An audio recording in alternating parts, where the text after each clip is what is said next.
Kia ora koutou whānau. We are back again with another edition of Big Hairy News, and we are so sorry we weren't with you last night, but things happened.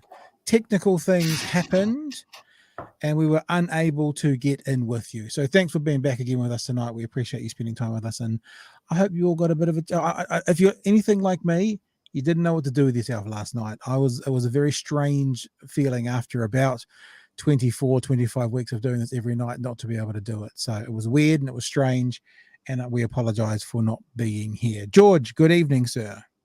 Kia ora, g'day, mate. How are we? Yeah, I'm doing good. I'm doing good now, although I am, and I won't say which provider I'm with. Ooh, look at that down the bottom. Ooh. I won't say which provider I'm with yet, because they've said they will sort out the issue. But you and I were talking last night at about 9:30, and the computer just went zoop, disappeared, internet gone. I couldn't figure it out. Yeah, Called you on the phone. Like this. Called you on the phone, said, let me go check all this out. Went and checked it out, rebooted everything, turned everything off.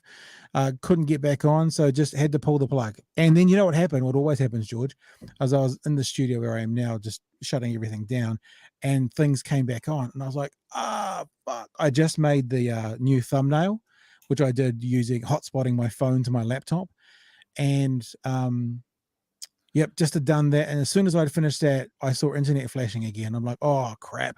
But by then it was like 7 minutes to 10, and I'd already deleted everything, and so it wasn't going to work. However, the saga continues, is that I finished up last night, so all that's wrapped up. It's 10 o'clock. We don't have internet in the house, which is like losing your left arm. You know, if you're used to having the internet. No offense to people who don't have a left arm, but by the way, you know what I mean. And it didn't come back on. I had to watch a little bit of terrestrial television. It was really bizarre. It's like, what the fuck are these things that play for 4.5 minutes every 7 minutes? I don't understand what these things are.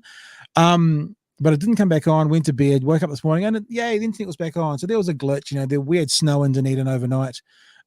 So there was something that went on. It was fine. Pretty Working full all day. on snow and Yeah, weather. why don't you find some photos on the old Facebook, bro, to show some of the people what's been going on in Dunedin. And so worked all day, internet's fine all day. 5 o'clock this evening, internet disappears. I'm like, crap, what's going on? Get on the phone to my provider and have to reboot everything, factory reset the I was gonna call it the the ONT, which is the box on the wall that the fiber comes into, then it comes from the ONT into your router. Started working again. Hour later, disappeared. And so in the last 24 hours, I've lost the internet 5 times. So everybody knows. That's fantastic. They're all local photos recently. Yeah. Wow, that's cool, eh? And so I've lost the internet 5 times in the last 24 hours. There's obviously some kind of recurring issue. I have with me down here, I've got my laptop and I've got my cell phone hotspotted. And should we drop out during this, I think I will just quickly jump on the laptop, wrap up the show with George, and we'll be done. So there we go. And yes, it is technology. Good evening. That's okay. Things happen. Thank you, Simon. These things do happen, and that's why I haven't mentioned my provider, because I'm aware that technical glitches happen. You know, we can't be so arrogant as to always know that we've got access to everything. Things happen. Now, however, if they screw me around now and they don't get this intermittent fault sorted out, that will be a different story. But, you know, they couldn't help me tonight. They couldn't figure it out. They're going to send a technician around in the next, they said tomorrow, but you know what that means with Chorus. The next 5 working days, hopefully. And there we go. And so we'll hopefully be back onto it, and hopefully we'll be into it. So to be honest with you now, I'll probably mention this a couple of times during the show, because when we live stream, what happens is we have a different audience at a different time. I know all you hardcores are with us the whole time, but people come and go and keep coming and going, and we want to mention what you can see scrolling along the bottom of your screen probably a couple of times tonight. And that's finally, after actually some of you guys saying, come on guys, get on with it, which I really appreciate, we have started up our Patreon. Okay, so we've started our Patreon. Very easy to find. Patreon.com/Big Hairy News if you want to find it. And I've put in there this afternoon 6 different levels and layers, as simple as $5 a month. up into and including $250 a month. Don't expect anyone will take that, but I did a bit of looking around for various people who are doing things at the moment, and they all seem to have some big whack ass number at the other end. But $5 a month just to basically shout us a coffee, $15 a month basically because you love us, $35 a month because you love us, and you got a bit more cash. $50 a month will get you a cap. It'll get you, because you love us, and it'll get your name in the credits. It'll also give you an exclusive monthly group Q&A with either me or several of us. $100 a month will give you a cap, and it will give you a t-shirt as well, and you'll get to join in on that general call. $250 a month will give you all of those things, plus some personal one-on-one phone calls should you want to interact with the host/hosts directly. So basically we'll give you George's cell phone number. Hey George, that's what we're going to do. They can call anytime they want. So there you go. So that's up and running. I've already put a post up today. I put the post up, which is just an example of the t-shirts. There's a few limited edition Otago blue on golds, and there's a whole heap of black on blacks. At some stage, I'll go through and itemize them, and I'll put out how many sizes there are and that kind of thing. They're not necessarily BHN directly, merch, which we will do. The merch that these are based on a random face of someone who may or may not be involved with this show, and the merch is big and hairy.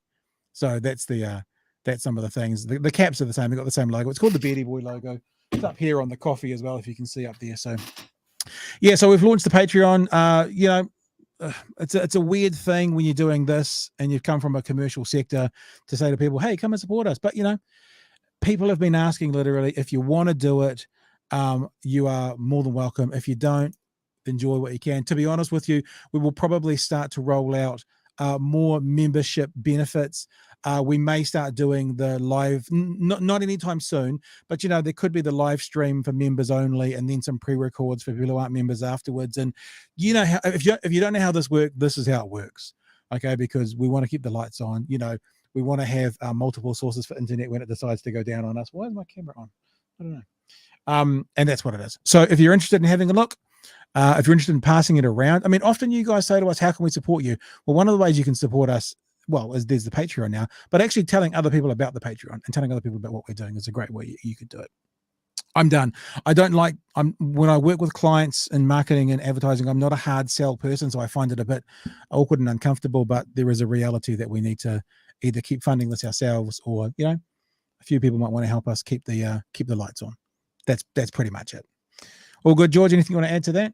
Look at George. George doesn't need money for haircuts anymore. He's got that sorted out, so that's all good. And there's not really anything else to mention. Is there, George? No. Let's talk New Zealand politics, shall we? Now, because we missed out the show yesterday, this story is a bit of kind of last week's news, but the media was still talking about it on Monday morning. So I had it set up to talk about it last night. And it's to do with the Labour government, and it's to do with the tax on Kiwisaver debacle. Let's all be fair and say, when it comes to a narrative or it comes to optics, it was a bad move by Labour. Now, when Labour turned it around in 24 hours, super, super quick, and they said, we're not going to do this anymore, I don't feel they got the kind of credit that they should have got for that. I still feel that there was a lot of flow on about, well, you've turned it around. Isn't that embarrassing? It's either embarrassing because they have to take a step back, or they heard the people very quickly and adjusted. So I guess depending on how you like or dislike Labour will be where you sit on that. I think it was a terrible narrative. I think it was a poor execution. There was conversations with the Prime Minister on Monday morning where she has basically mea culpa and said we should have been more involved. There was a press release that went out. In the press release, it wasn't a part of the press release, this tax. I did want to say something to that video from Monday morning, which we're not going to play tonight because it's yesterday's news based on last week's news. But there was a point where the journalist said to the Prime Minister, it's 400 pages. The public's not going to see 400 pages. They're going to read the press release. And I just thought, what about you journalists? Isn't that what the fourth estate is? Aren't the journalists supposed to be reading those 400 pages and disseminating what's going on to the public? Any government, National Labour or anything, if they're trying to sneak something through and being a bit sneaky about it, and this may have been that, no question, it might have been that. The journalists well, this particular journalist was going, it wasn't really fair. He didn't say it bluntly. And the Prime Minister was like, well, it was in the papers. Yeah, but the papers are so thick. And I'm like, well, hang on. That's your job. The idea of the fourth estate is to hold the government to account. What journalists out there is taking some responsibility for missing this thing until it was at the very last stage as well. It just made me think that maybe they haven't necessarily been doing their jobs, and maybe they've been sitting back a little bit and also just reading press releases and not doing the hard mahi when it comes to, policy and stuff. What do you reckon, George? Yeah, so this whole debacle, I didn't really pay much attention to, getting a bit of fatigue, I guess, from New Zealand politics. I think in terms of Kiwi Bank, just as a concept, like, I think it's something we should be proud of and not necessarily, not go fucking with, because I think it as much as Luxon and past national leaders have said, I think it would be in danger in a national government, as much as they say that it's sacred, because they can still have it there and get rid of it and everything but name, like, just sort of damage it in other ways. But yeah, no, I was sort of disappointed with the balls up. But at the end of the day, I wasn't too concerned about it. But I sort of imagine that from the average voter's point of view, and it's clear that it's the government. They've done another tits up sort of thing. We do seem to be in a quite an interesting phase at the moment where, National does something bad and Labor goes, look at them. And then Labor does something bad and National goes, look at that. There does seem to be that happening every week at the moment. Uffindale to Sharma, GST on. It seems to be quite a quick progression of, phew, we can keep our heads down now because they're looking at the other guys. Phew, we can keep out. For some reason, that seems to be happening quite a bit at the moment. But yeah, the other thing about this conversation, and I can't be too critical of the media per se, because we're about to use stuff.co.nz to explain some stuff. So this is in the media, but I don't feel like there's a part of this conversation around Kiwisaver that much of the media has focused on. A lot of them are focused on the balls up that Labor made, but not many of them have really pushed very hard from what I've seen, and I haven't seen everything, but haven't pushed very hard on, hang on, there would have been a little bit more tax, right? And it might have eaten a little bit more away of people's Kiwisaver. But how much did National root Kiwisaver when they were in? And how much have their decisions taken out of individual people's Kiwisaver coffers? And that's one of the things we want to look at tonight, National's relationship with Kiwisaver. As I said, it is in the media. It is being talked about in the media. But it seems that if you were looking at the balance of the conversation, I guess because it's a bad narrative or bad optics for Labor and they're the government, that's way up here. And a lot of the media seem to be just forgetting what National did to Kiwisaver, that I think it's fairly clear to say has exponentially hurt people using Kiwisaver more financially than even if this had have gone through. But this has been forgotten. So this is actually something that's hurting people in their Kiwisaver today. This was something that was going to happen that never did. Yet this one is getting a huge amount of focus right now and criticism for this one because it happened in 2011. Nah, we won't focus on that anymore. And I just think it's important to make sure everybody's aware coming up to an election of which parties stand where they stand. Remember, National didn't even want Kiwisaver. They didn't want interest-free student loans. They didn't want Kiwisaver. They didn't want working for families.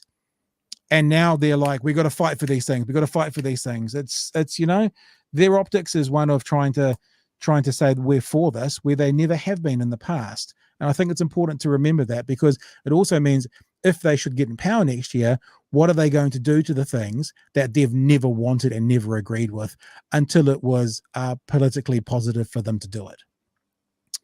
So, in saying that, unless you've got anything else to add, George, before we have a look at some of the things. That's what I was saying, but better put. Well put. Yeah. So this is from stuff.co.nz. and we'll have a look at some of the things. And it's there's like 4 or 5 things I want to read out to you. It's the article was from the end of last week, titled "GST attempts not the first time governments have changed Kiwisaver." So this talks about the government obviously making that change, then changing back. And it says this, but while many opposed the tax, that's us, others were equally infuriated by what they call the hypocritical reaction from National Party's deputy leader, Nicola Willis. The hypocrisy of Willis is astounding. This is from a guy called Bill Jordan, who's a reader of some of the stories. So he's a commenter on one of these stories, which is always a little bit anecdotal because it's like a citizen's story. But, let's have a listen to this one citizen's story. The hypocrisy of Willis is astounding. When I first joined Kiwisaver, the deal was I put in 4% of my salary and my employer put in 4% tax-free. He goes on to say, when National got in 2009, they changed the rules to suit their mates who donated to them. My employer contribution dropped to 2% and they taxed it. So instead of getting 4% from my employer, I was getting a net 1.34%. There wasn't so much as a squeak from the media, Kiwisaver providers, or anyone, he said. Yet this will have vastly bigger long-term effects on people's Kiwisaver balances when they retire that GST on fees. So it's going to be worse, he's saying. I'm just double checking if this is still his commentary. I think so. I note that the employer contribution was increased to 3%, but still taxed, Jordan said. Someone earning $70,000 per annum will be shortchanged by $1,400 a year, he said. Over 30 years, that is $42,000 without taking into account the effects of compounding. The National Party opposed the creation of Kiwisaver, though then opposition leader John Key did not completely hate it. But he said tax cuts were, does it sound familiar? Tax cuts were a better way to encourage households to save, and his party doubted most people would bother signing up to Kiwisaver. The battle lines of Kiwisaver had been drawn around 2 philosophies of giving to the public tax cuts. Labor did it through Kiwisaver. National wanted to do it through direct reductions in personal and company tax, which is National's philosophy always. They say, we'll give you your money back and you can save it. Except I think we all know that if most of us are stretched or tight with our budgets, when if a government gives us money back through tax, that typically gets spent on other things that we're currently very tight with. So it's not typically for most of us going to go into savings, whereas Kiwisaver is a forced savings, and that was what it is. Goes on to say, National won power in 2008 and set about watering down Kiwisaver. In 2010, it announced income tax for individuals and companies, and in 2011, it started the erosion of Kiwisaver benefits. It opted to reduce the benefits for everyone, rejecting the option of targeting the government subsidy at low to middle income workers and only cutting government contributions to higher earners. It cut the maximum government contribution people could earn in half from just over $1,040 to $521. On April 1st, 2012, it introduced tax on the full minimum 2% employee contributions, which is what that previous person was talking about. Before that, tax had only applied to employer contributions over 2%. So the change reaped more revenue for the government and shrank the amount going into Kiwisaver accounts. This is an important thing to remember about parties in general. One party, in this case the National Party, blames the other side for doing things like taking too much tax. But this is an example of where they basically were taxing things and bringing in more tax. When they say they're about smaller government, less tax, it's not necessarily the case. So they have added tax to Kiwisaver in the past, and now are jumping up and down about Labor potentially going to add tax to an aspect of Kiwisaver. And that's the hypocrisy that people need to remember. 9 months after the government contribution was halved, employers and employees' minimum contributions lifted from 2% to 3%. At the time, Kiwisaver fund advisor Michael Woodbury from Chapman Tripp said he was surprised to see tax on the employer contribution. A more principled and fair approach would have been able to tax employer contributions or cut government contributions, not both, Woodbury said. There were grumblings in 2012 that the tax cuts in 2010 had damaged the government's finances, so less in the coffers. Key defended the proposed changes as necessary to drag down the government's massive $16 billion deficit and get the country's books back into surplus earlier than it had previously been forecast. Labor immediately labelled the Kiwisaver changes on an attack on the low and middle class workers. Then in 2015, a smiling Bill English, then the finance minister, announced the overnight scrapping of the $1,000 Kickstarter. Because back when you went into Kiwisaver, which is why actually a lot of parents around that age were opening up Kiwisavers for their newborn babies, was the government went, we'll give you $1,000 to get going. And National also got rid of that. So all I wanted to portray to you, right, in case you haven't caught it in the media, because the media hasn't talked about this a lot, is the proposed changes by Labor, which they didn't do, would have been far less financially damaging than everything that National has done to Kiwisaver. That's the point I wanted to make clear for people tonight. Yeah, I don't have much to add there, Pat. I think that's pretty much summed it up, hasn't it? What about there's a few texts here I've seen you've starred a couple or starred one. What are people saying in the chat? Adam was mentioning the that reduction from $1,000 to $500,000, and the 24K that would be lost, not to mention all the interest that would be on top of this 24K that Adam has pointed out. The compounding amount. Yeah. And look, I mean, it's one of those things that should you be guilty of the sins of your fathers? Perhaps not. But I think in politics, you can't move away from this is what your party stood for and did, even if it's, new captains at the helm now.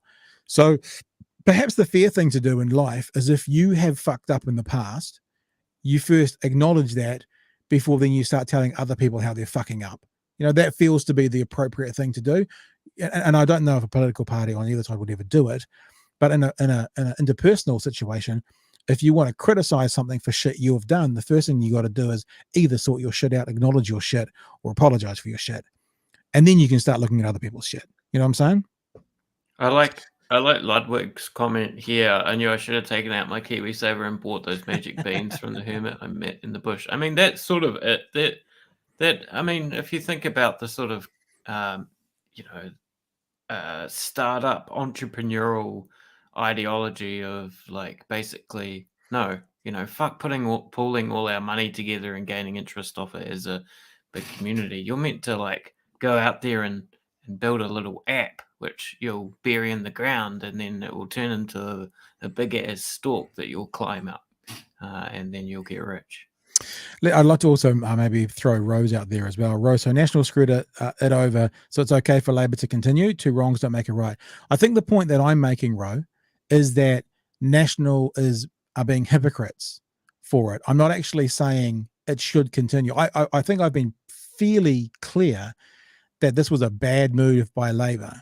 The point that we're making is the hypocrisy of National to be screaming bloody murder at Labor when stuff they actually instituted is causing more harm today and will continue to cause more harm for Kiwisavers' finances, than this proposed legislation, which is not being enacted, actually would have done. So it's not that I'm saying, I should say, I don't want to speak for George. It's not that I'm saying, National did wrong, so can Labor. I'm actually saying both of them did wrong, but only one of them is mea culpa. The other one is kind of ignoring their past where they've done wrong, and then like it didn't happen. It's like it's like the guy who cheats on his girlfriend and then criticizes one of his friends for cheating on their girlfriend. So no, you don't get to do that. And I think in the media, you shouldn't get a free pass to do that. I think one of the things the media should always do is go, hang on. Let's be fair. The changes that your guys instigated are far worse than what these would have been. And remember, would have been means they're currently not happening. So no, I'm not. That's not what I'm saying, Ro. What I'm saying is Nationals being hypocrites, and they've fucked over Kiwisaver far more than Labor would have done or has ever done. And if it wasn't for Labor, there wouldn't even be a Kiwisaver because National was voting against it. We just got to remember that. So if it wasn't for actual Labor, we're going to go back as well. The people would, no one would have Kiwisaver. We'd all have been given a $7 a week tax cut by National, which would have gone on our milk and cheese, and there'd be nothing in the bank from it.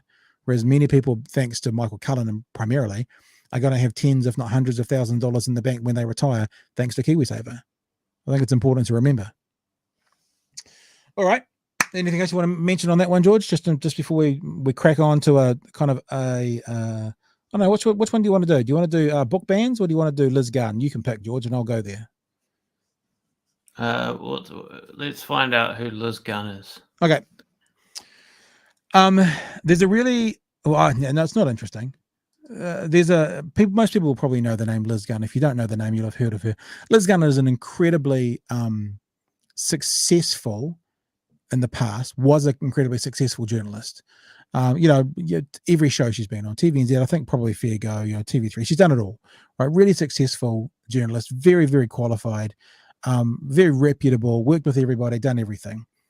I think probably around the Wellington protests, Liz started to get her teeth into sort of the anti-vaxxer world, and has found some people and some groups within that world that she wants to defend, and is using her once status as a reputable journalist to bring some mana or some prestige, I guess you'd say, to telling these stories. Liz Gunn at the moment, in my honest held belief, is not acting as a journalist in any way, shape, form whatsoever. She's acting as I don't even know what you call it. It's not an advocate, but certainly a zealot for the world of anti-vaxxers, anti-mandates. In the weekend just gone, and I got sent this by several, but I mean, you guys are welcome to send me stuff. Like we did that chat with David Shanks, and then this got put up by one person about 7 times on our page. And that's cool. I'll go and have a look at it. And actually, you've given us content, so sure. Liz Gunn did it's not a 33-minute piece to camera, but it's a 33-minute bit of content, because there's some video in here as well. Looks like she's reading a story to kids, which is an interesting, terrifying story. Terrifying story to kids. She is advocating for the guys from Counterspin who have been arrested and charged on various charges. I'm not a journalist. Yeah. I'll make that very clear. I know that you guys who watch know that I love to do my research. I love to bring my numbers. I love to look things up and share them with you, but I'm not a journalist. Never been. I'm if someone wanted to know what my credentials were, it's that I have been for a long time a news and current events broadcaster, working for talkback stations, working for news and current events stations and television, but I'm not a qualified or trained journalist. In this day and age, there are a lot of people who are claiming the kind of citizen journalist title. I would say to people, if they ask what I do, I'd say, well, I work in the kind of journalistic world. I do journalistic things, but I'm not a journalist. Yeah. But I do know enough that if you have a story, you need to check your sources. We're not going to go through this whole thing now, but I'll tell you something. I am going to go through some aspects of this, because Liz Gunn makes some claims in this video that are testable. She makes some other claims that are detestable, but she makes some claims that are testable. A lot of the claims are based around the arrest of Kelvyn and Hannah Spierer. And between me and you, I'm already talking to the Christchurch police about getting access to reports, public access, Official Information Act access, not anything sort of leaked or anything, about what happened, because within this 33-minute interview, Liz Gunn makes some claims up to and including accusing police officers of ritualistic rape, is one of the phrases she uses. And the claims that she's made are purely based around talking to Hannah Spierer I actually don't know if it was in jail, but after the arrest.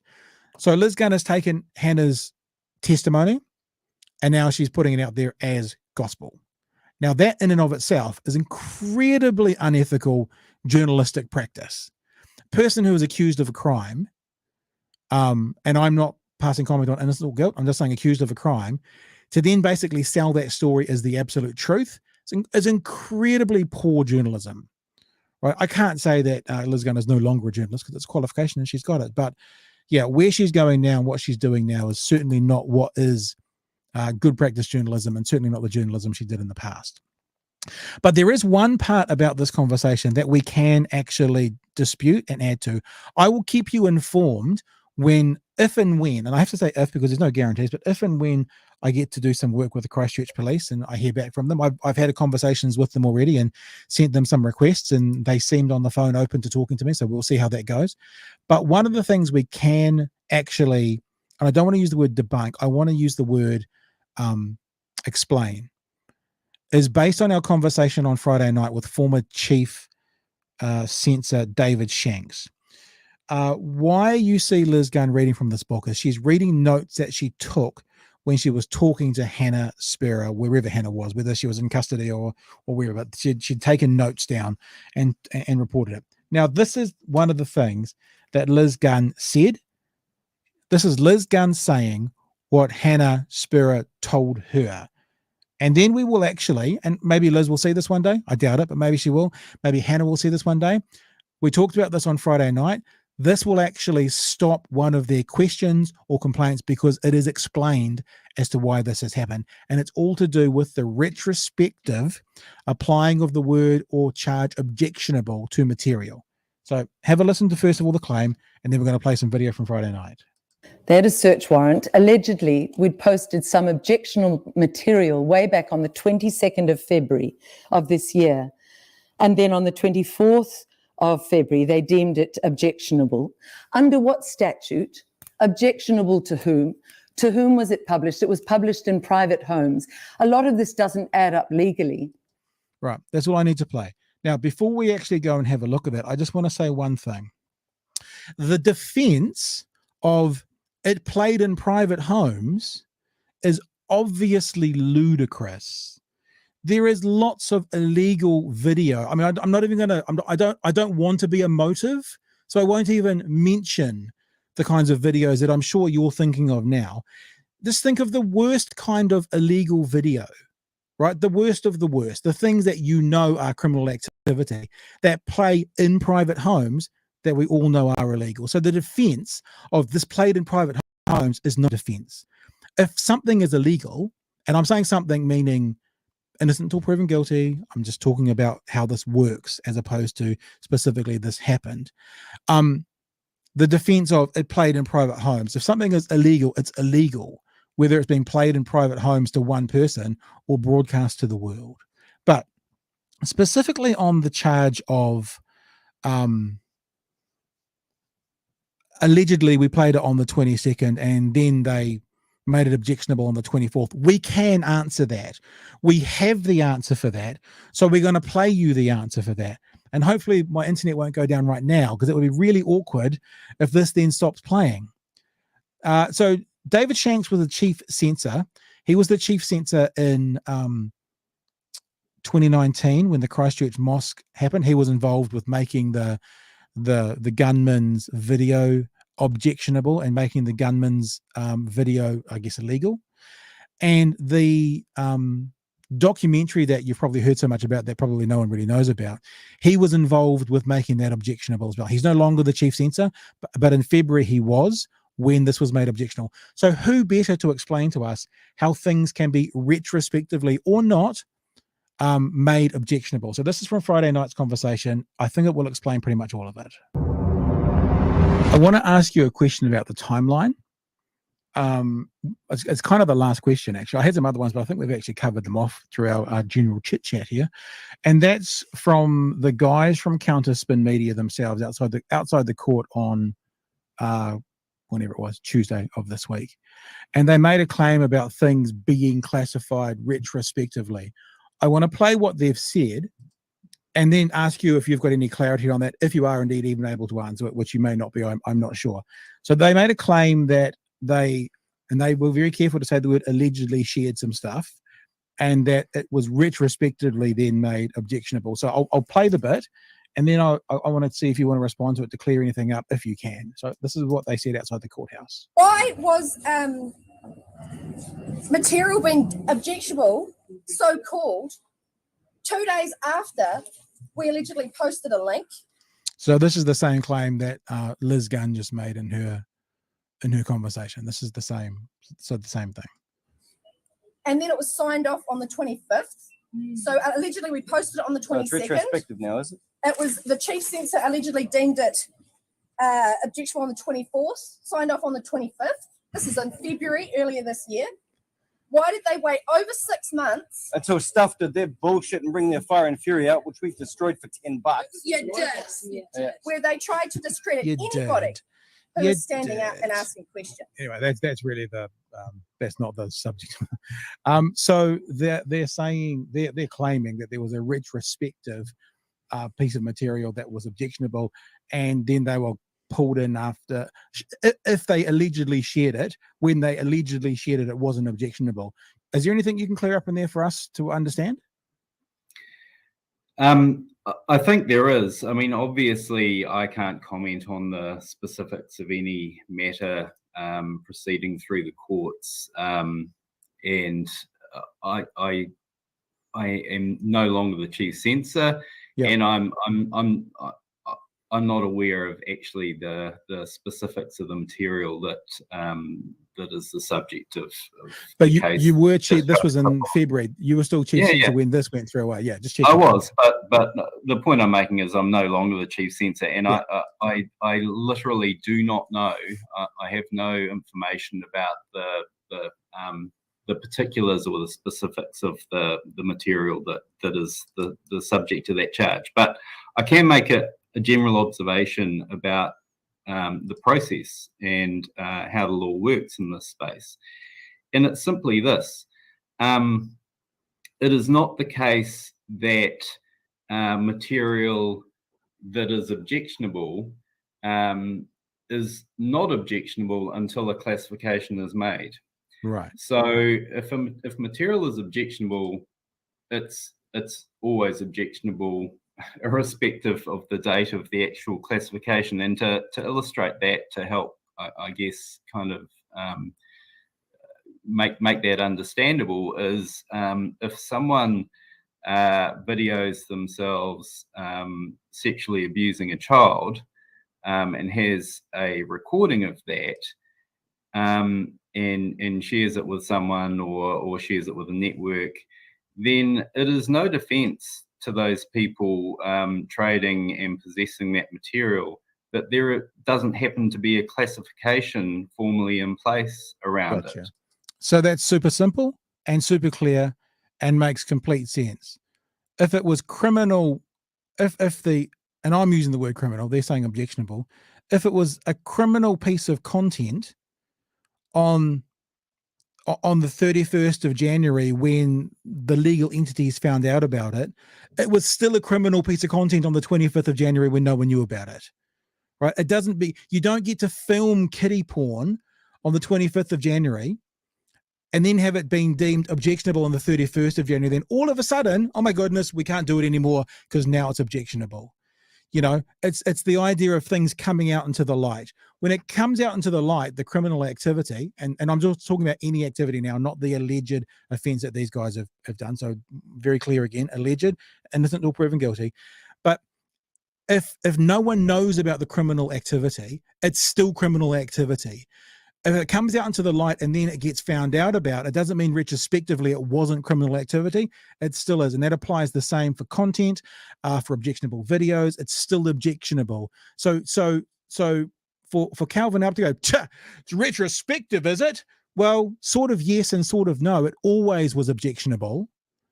And it's just now been found out about.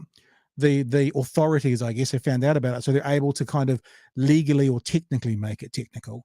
So it's very, very clear. So the claim made by Liz Gunn and by Hannah Spierer about, you know, how come they do it 2 days later, we get charged? That's because allegedly when you shared it or played it, it was still objectionable.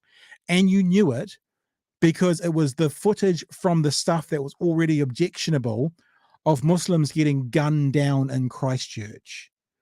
It's a pretty tough defense to actually stand in front of a judge, I would think, and say, and I don't know what's in this video, by the way, so I'm kind of spitballing here, and this is all still alleged. It's a good guess, though, right? Because yeah, it's a good guess because it's objectionable, And the other thing that we said in that conversation with David is not everything from that video is necessarily going to be deemed objectionable. And he talked about there is a documentary on Netflix at the moment about the internet. I can't remember what it's called, but the introduction to that documentary uses a part of his video, the gunman's video, as a part of their introduction. But obviously it's not an objectionable part. You know, if it's a picture of him getting into his car and turning the key on with no guns or anything around him, then that's not going to be objectionable. So I asked this question on Friday night. I said, if content in and of itself, entire content is deemed objectionable, does that mean every part of it is deemed objectionable? And the former chief censor said no, and he gave the example of the introduction to this documentary on Netflix. However, this is a documentary that I believe is talking about Christchurch being a false flag. Now, for those who don't know, that basically means the attack is either fake or it's the government attacking its own citizens. They're the two biggest reasons that people use that term false flag. Now, what that means, in my opinion, is it's probably the worst of the footage from that video that's in there, because people are going to be trying to prove it to be fake or something, as disgusting as that sounds. So yes, it was objectionable before it was made objectionable. It's not retrospective. It always was. You're not a cheat. If you're cheating on your wife all the way up until the 1st of January, it doesn't mean you weren't a cheater until she found you out. You were still cheating on your wife before that. Is that like saying, whoa, it's retrospective? No, because it was still an offense to your marriage or whatever, your partnership, before it came out into the light. It's kind of not different when it comes to law, and not different when it comes to this kind of legislation. Sorry, George, I've been talking a long time, sir. Oh yeah, I mean, I haven't got much more to add on this. Is Kelvyn out? Is he the guy who has already been done for sharing the mosque attack video? Was that someone else? No, I think there's a guy called ARP or something as well, who actually got prison time for doing it. Yeah.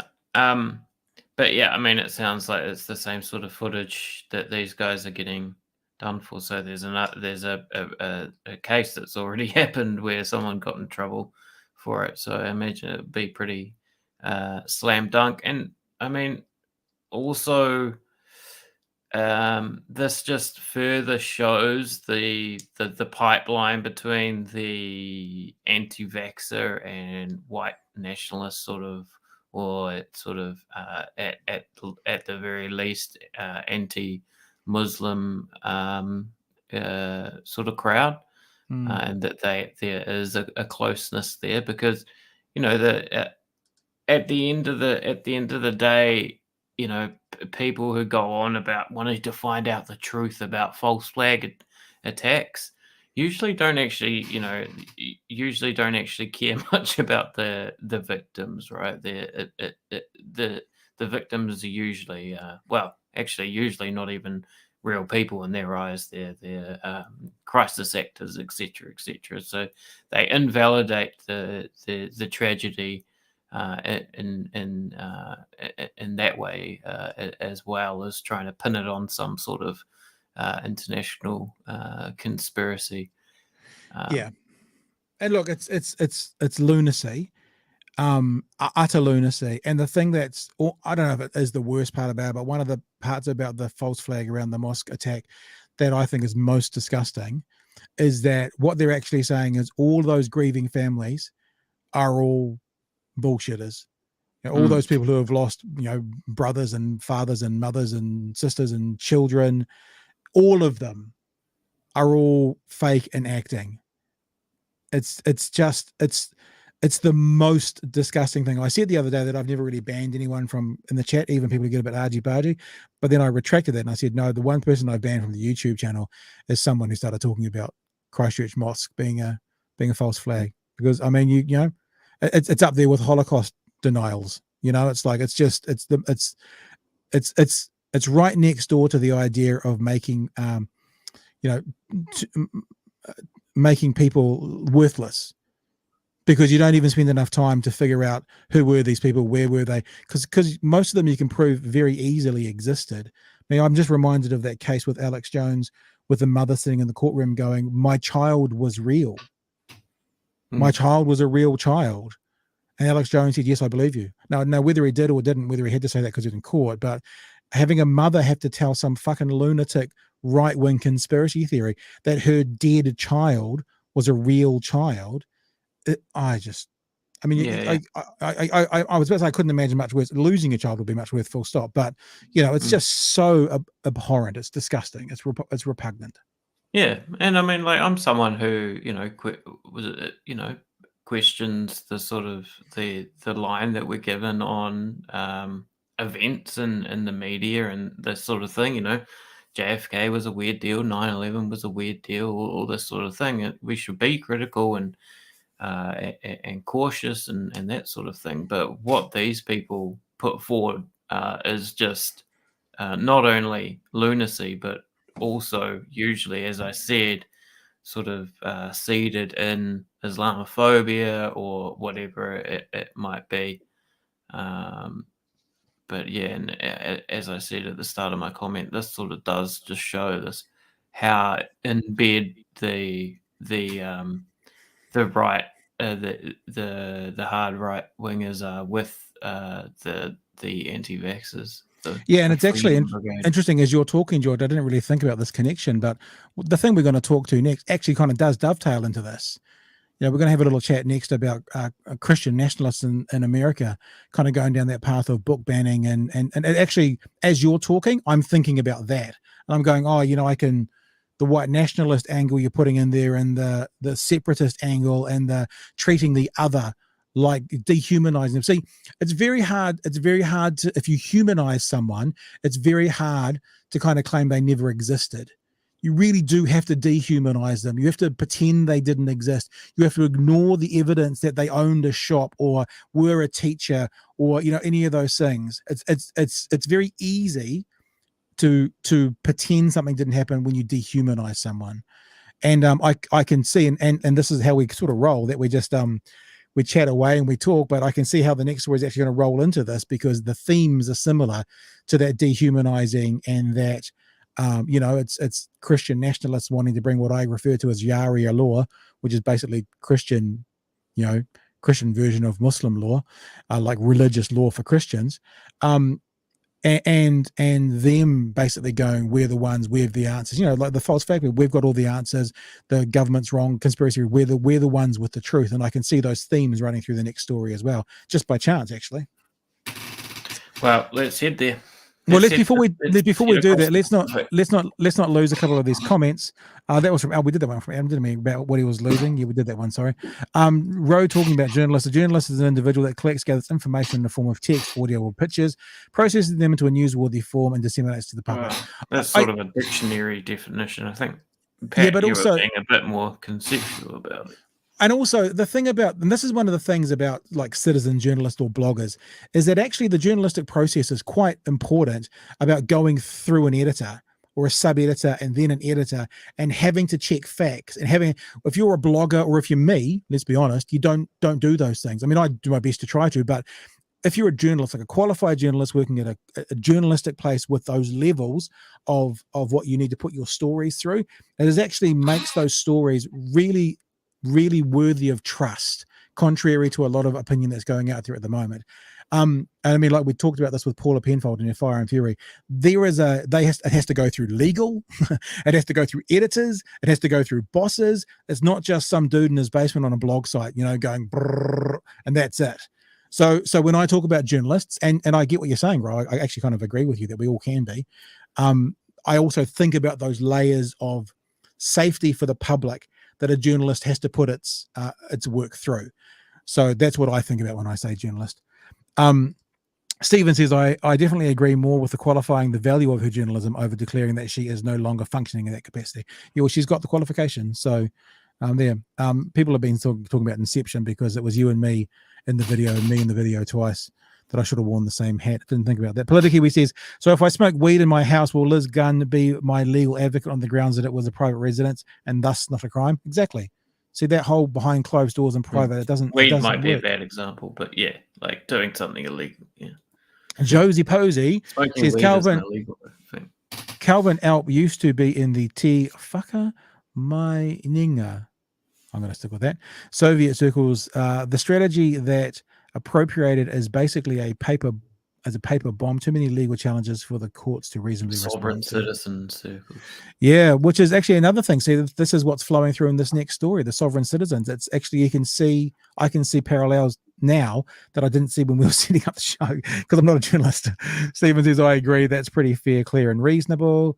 And what does Paul say? So their argument is snuff films aren't objectionable. Well, I guess what they're saying is snuff films aren't objectionable until someone officially decides they're objectionable.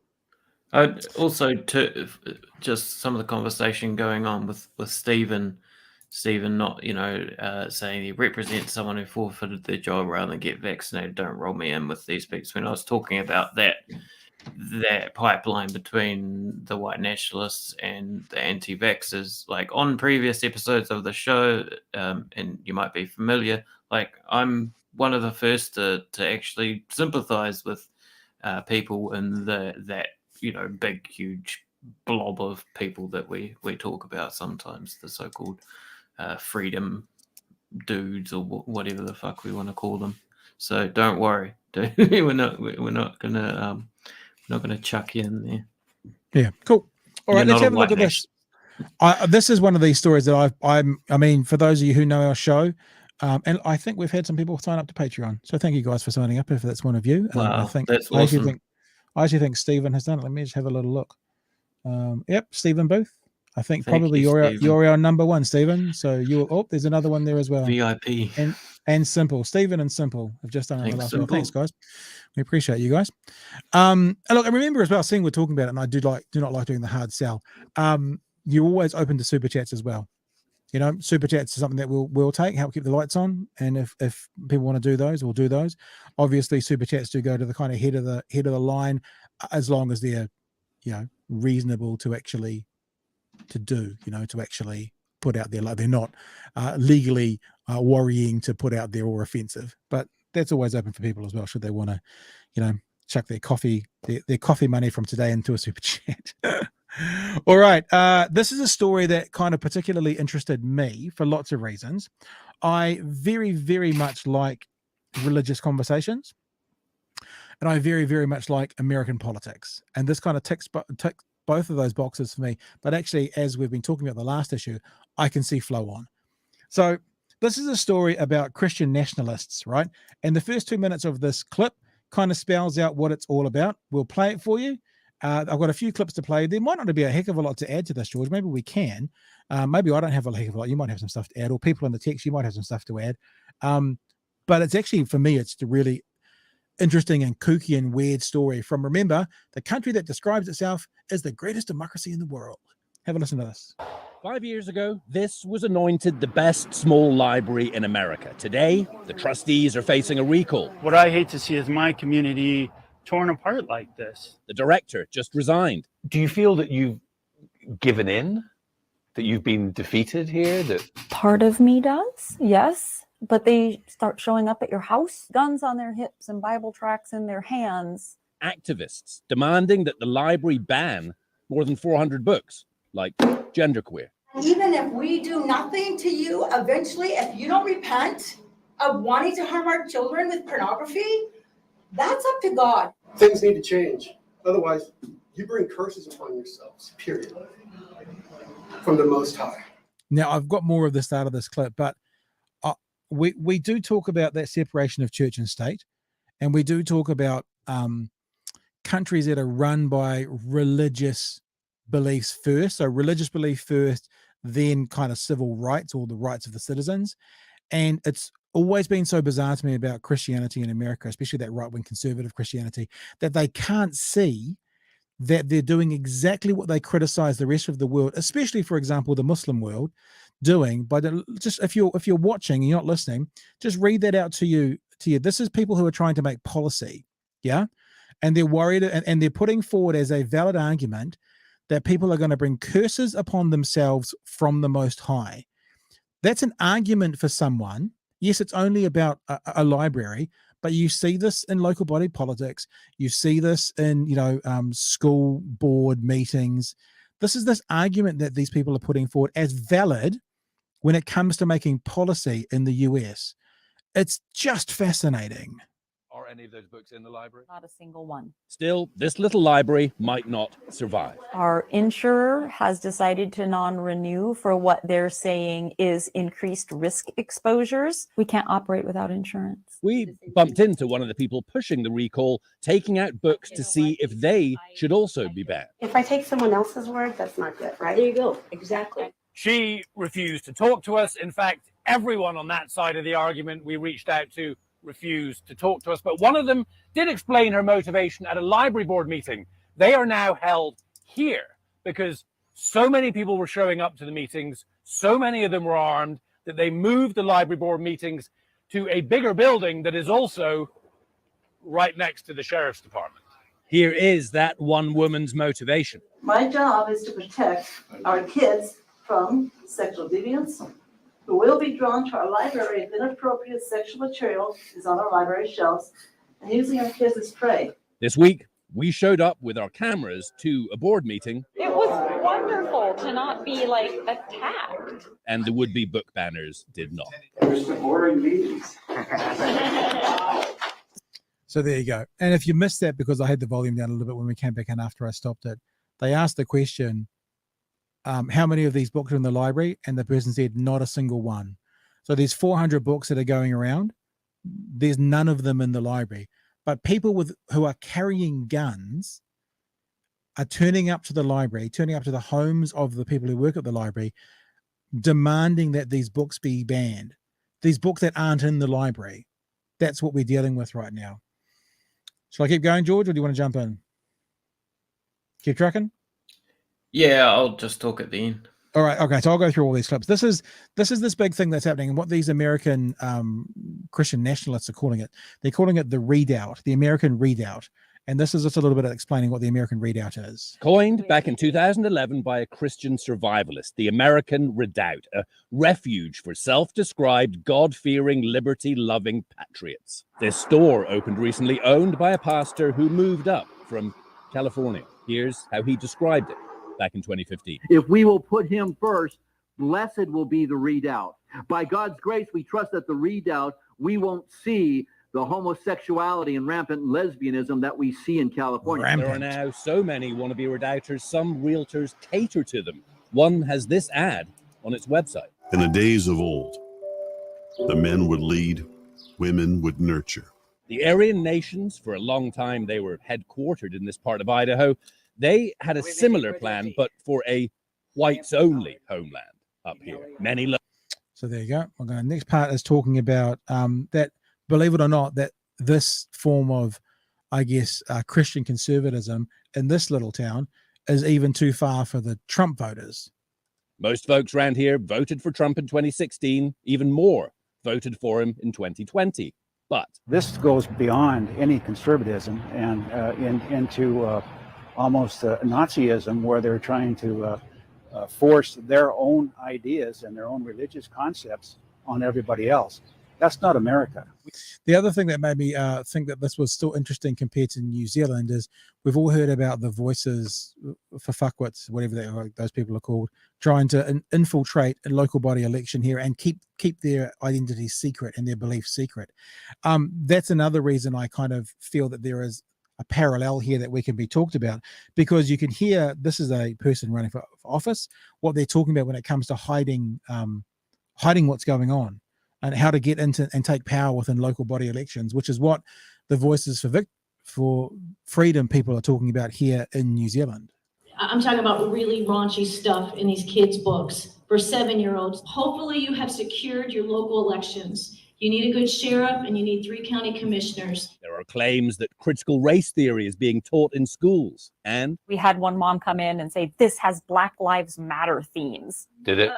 Well, it's a fairy tale by Chris Colfer, so it probably has, you know, people of color in the book. On that list of books that was given to the library, I saw Who Was Frederick Douglass? Right. Why is that an issue? Well, I haven't read Who Was Frederick Douglass, but I'm assuming that there was something in it that was offensive or made somebody feel guilty for being white. I have no idea. And the last clip I want to play you was the journalist and the host wrapped up by asking, now that this was getting attention from the media, the people that call themselves the redoubters, so the Christian nationalists, how were they reacting to this news going out? Well, Erica, just this morning, the woman who you just saw in that report here in the library taking out more books to see if they should be banned, she wrote a letter to a bunch of local law enforcement and prosecutors, even to the state attorney general, noting that this is no longer just a local story, that this is national. And she is accusing the library director and the library supporters of trying to silence them, ignoring them, and lying to the press, and also alleging that there's now some kind of cozy relationship between supporters of the library and local law enforcement. So she is now asking that an outside body comes in here to investigate what is going on. So it's utter lunacy. I mean, this is like the denial of the election, you know. They're asking people to come and investigate what's going on when nothing's going on. These books aren't in the library. And I always find it fascinating when people are saying things like, I'm being silenced. The cameras are literally there with microphones looking for your comment, like literally, and no one would talk to them. And their complaints are, I'm being silenced. I'm being silenced and they're not telling my story because you won't talk to them. George, that's it. We're done. Yeah, I watched an interesting documentary, or some of it, before we started, from the Times on YouTube, called Inside the American Redoubt. And that had like a sheriff, for example, you know, how that lady was going on about local government, a sheriff who they tried to roll, you know, and put in a more sympathetic sheriff, you know, small time electoral things. I thought that was interesting. But aside from that, in the conversation with the sheriff, you know, the sheriff was talking about like, this isn't a new thing, right? And I'm talking beyond the book banning. I'm talking about, you know, Christian nationalists going to a place to settle and get away from whatever and make a redoubt and a refuge for themselves. I mean, America itself. This is a familiar story. You know, the Pilgrims went to America and settled, and then, you know, later on in its historical story, there was the revolutionaries that you know, came up with all these grand ideas and threw off the British imperialism. You know, this is an American story as old as America, and I guess it's a recurring theme. And although especially since the Trump Mar-a-Lago raid, though, the hatred for the federal government and this idea that the federal government is the enemy and that we need to arm ourselves against them and make little places like this refuge and areas for the Christian nationalists, it does seem to be on an uptick again, right? The sort of that Waco era of rhetoric does seem on an upswing again. But yeah, as I say, that story underpinning it is an age-old one. Yeah, and I mean, I guess as you're talking, I'm thinking about the American model, and I think this is where the word prepper comes from. And like, this is now a word in our vernacular, to be a prepper, and it comes out of America, and it comes out of these people who are setting up areas, be they individual families in their own compounds, or be it the redoubt, you know, that they're going to be their own space, their own place, just us, you know, pushing the outside world away and being, I guess, for want of a better word, their own countries into themselves. You know, it's like they're just, and that seems to be something that hits the gun-toting, gun-loving, God-fearing, yeehaw crew out of the US. It seems to be the place that's strongest. I mean, a lot of us have some kind of things in place should there be an issue. Like, we've got an overflow cupboard that we call it the overflow cupboard, and we've got our pantry, and then we've got another cupboard that's got, like, you know, 40 or 50 tins of food and that kind of stuff in it. But that's really because it's easier than just to grab stuff and keep going and then replace it. But we could live for a month or so with what we've got in the house, probably. But they take it to a whole new level when they basically want to separate from society and just live in their own world and live in their own life. And yeah, the thing that fascinates me about this kind of stuff is it's always It's a bit like we were talking about earlier about the apparent hypocrisy of National Party trying to smash Labor over, taking money out of the pockets of Kiwisavers, that the idea of a lot of these same people would be the ones who say, Sharia law, terrible, Sharia law, the worst thing in the world, yada, yada, yada. Yet they actually want a Christian version of that. As I said, a term that I've used before that I call Yaria law. And they actually want that, and they can't see the juxtaposition, how it's exactly the same as the other side, just with different beliefs. But it's their own kind of magic philosophies. Yeah, it's I find it fascinating more than anything, but it's interesting, and it interested me. And as I said, I think there is a connection to what we're seeing with candidates in local body elections here, the ones that are being hidden. And I got to say, I don't know if you've been watching, George, but around Dunedin at the moment, I'm doing some weekend conversations with mayoralty candidates, and people around Dunedin are finding things they don't like about some of those candidates. No, I'm just interviewing these people neutrally, right? I haven't offered any opinions on them before I speak to them. But there are some people who are taking those clips and sharing them, and they're saying, watch out for this person and back this person. And here in Dunedin, I feel like we've got a really good group of people who are getting their peers prepared for a local body election, because it's really fucking important. It really, really is. And hopefully wherever you are in the country, you got people in your world, or you yourself are doing the same thing, and just being aware of who's actually standing and who should be listed in your STV, if that's the system you've got where you are. Is STV everywhere? I think it is, isn't it? Is everyone do STV? Yeah. So there you go. I think we're done, George. Yeah. I want to say again a huge thank you to Stephen awesome. and to Simple, who are our first two Patreon people. Very much enjoy it. Let's put it up one more time, just to show people what we're doing. Or have I lost it? I don't think I've lost it. Oh, there it is. There. Oh no, we're wrong, Pat. Not everyone does STV. No, not everyone. Okay, there you go. So not everyone does it. Let me have a look at this. I'm just taking off some of the personal stuff. So give me a sec. I need to view it as the public. And when that comes up, we've started up a Patreon. It's a little thing. Look, to be honest with you, the Patreon's never gonna pay everybody's way in doing this. But if it helps cover some bills and cover some internet and that kind of stuff as well, then we can flick a bit of petrol money here and there and that kind of stuff. That's great. And if you guys want to be involved, that's great. And if you don't, that's fine. But this is what we've done. We've got 6 levels at the moment, going from a little $5, which is $5 is for a cup of coffee, all the way through to $2.50 if you want to be an executive producer. Do you like my titles? You can be a coffee runner, a patron, a super patron, a producer, a senior producer, or an executive producer. And then maybe down here, I was thinking if I did another one, and I could do I could call it business mummy and daddy, like Sean Plunkett has. And I could do business money mummy and daddy, but that would have to be $3 million over 2 years. I'm not quite sure how I'd do that. So the next level after executive producer can be business mummy and daddy, but I haven't done that yet. All right, guys. Hey, thank you for being with us tonight. Really appreciate. Oh, and by the way, I guess if you're listening, because not everyone's watching, some people are listening to the audio version. Patreon.com/big hairy news. Patreon.com/big hairy news, one word.